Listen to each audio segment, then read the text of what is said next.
Selamat pagi, Tuan. Saya Jaraja Upai daripada SMK Kubung, bahagian Limbang. Siap sedia teruji, Tuan. Terima kasih, Tuan. Salam sejahtera. Saya Jaraja Upai akan membentangkan pengucapan awam yang bertajuk inflasi kepada pengguna. Apa itu inflasi? Pada umumnya, inflasi bermakna kenaikan yang berterusan dalam tingkat harga umum. Harga umum bermaksud harga yang menggambarkan paras harga bagi keseluruhan barangan dan perkhidmatan yang ada dalam sesuatu ekonomi pada masa tertentu.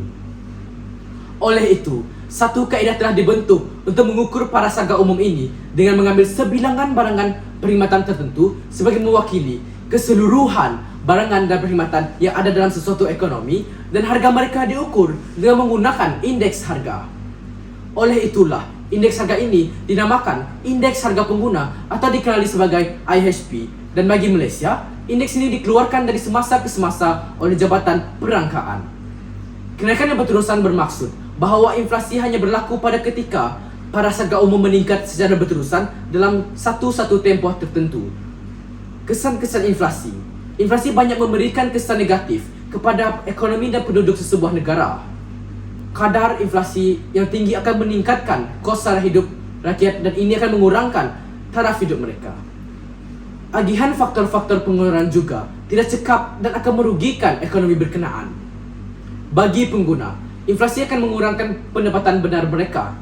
Keadaan ini menjadi serius jika kadar kenaikan harga atau kadar inflasi jauh lebih tinggi daripada kadar kenaikan pendapatan individu berkenaan. Pengurangan pendapatan yang berlaku dengan ketara kepada pekerja-pekerja yang berpendapatan tetap. Sewaktu ekonomi menghadapi inflasi, kesan agihan amat dirasai. Bagi mereka yang menabung, yang menerima pencen, yang memiliki bon, dan polisi insuran mereka akan merosot. Hal ini dikatakan demikian kerana sewaktu inflasi, kadar faedah benar adalah rendah dan mungkin negatif berbanding dengan keadaan tanpa inflasi. Bagi mereka yang berhutang dan yang memberi hutang, agihan semula pendapatan juga akan berlaku. Bagi yang berhutang, mereka beruntung kerana nilai benar wang bayaran hutang yang dijelaskan sudah menurun berbanding keadaan sebelumnya. Yang memberi hutang pula akan rugi kerana nilai benar bayaran hutang yang diterima menjadi rendah daripada keadaan tanpa inflasi. Inflasi juga akan memberikan kesan kepada pelaburan dalam negara.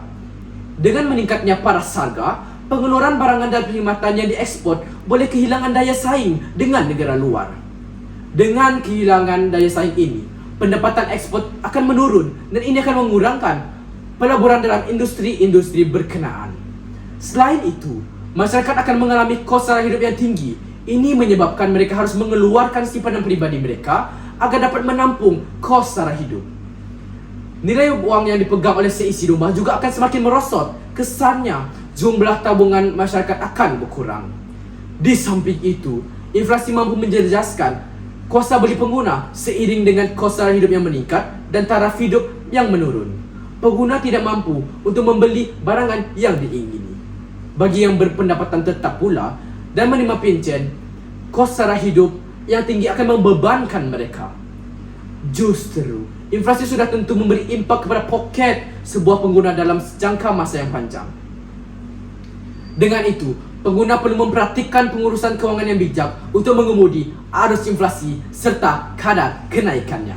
Sekian, terima kasih.